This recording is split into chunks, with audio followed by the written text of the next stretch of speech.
most most of us don't think of walking the beach or taking a stroll in nature, even in winter, is an act of is a political act. Um, but I do, and Henry David Thoreau, one of my great mentors over the years, did as well, writing both this incredible book called Walden about taking a year and just living, just experiencing what nature is around him, around a pond very similar to the pond that I live on here, and not too many miles distant from it.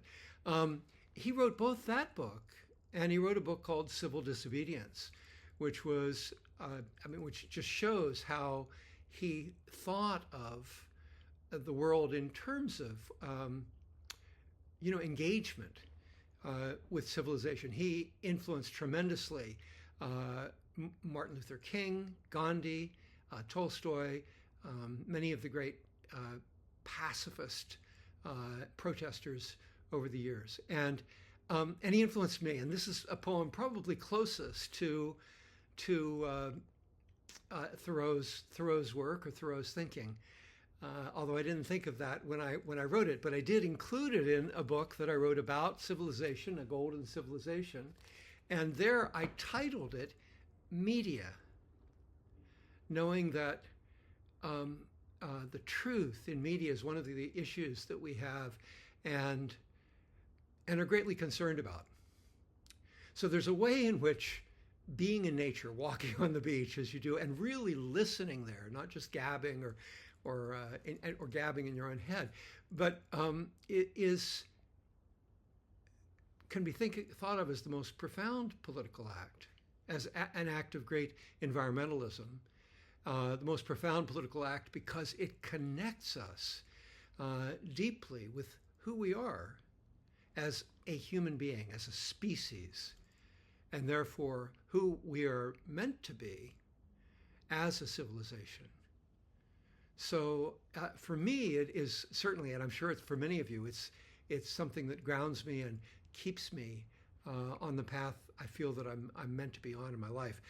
I think you're going to really like this poem, and of course it's all on. This was actually, I can remember the day very well, January 31st. I know that it took place at least 6 years ago, but I'm not sure exactly of the year. And I think these images are a little bit older than that, maybe 15 years. But look at the images, first of all, how beautiful. I mean, snow is so amazing. I love winter, partly because of the beauty of it. And we don't think of it as being beautiful, but look at how these mounds of snow form. And where do they form? They form around where life is popping up.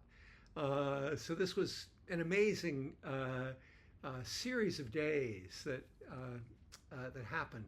And one of the things that I love about these images as well is just the shape of them. I love the long horizontals. And of course we look at the snow, but how wonderful those kind of fingers of shadow are, and delineating and giving you different territories to really bring your eye and engage with. And above, the semicircle is always very sweet to look at. So the poem is about the sun connecting with me and me connecting with the sun. And right now you can see I'm getting chased by the sun here. So it's a very appropriate time to be reading this. As I said, it's about truth.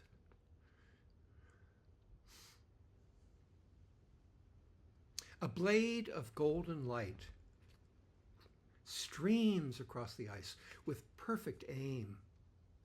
Wherever I go, it follows, piercing my heart. A message of morning, direct from the sun, breaking the earth in two, from one great beast to another. It penetrates my heart. And this is my response. I trust the sun to tell the truth. I love its morning news. Where do you find yours, great friend? Where do you find yours?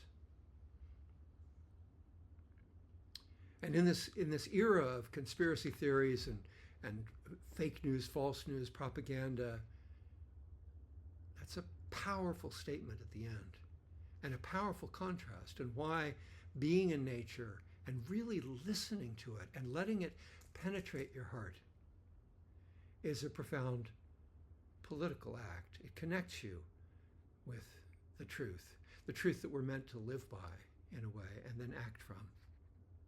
January 31st. Thank you.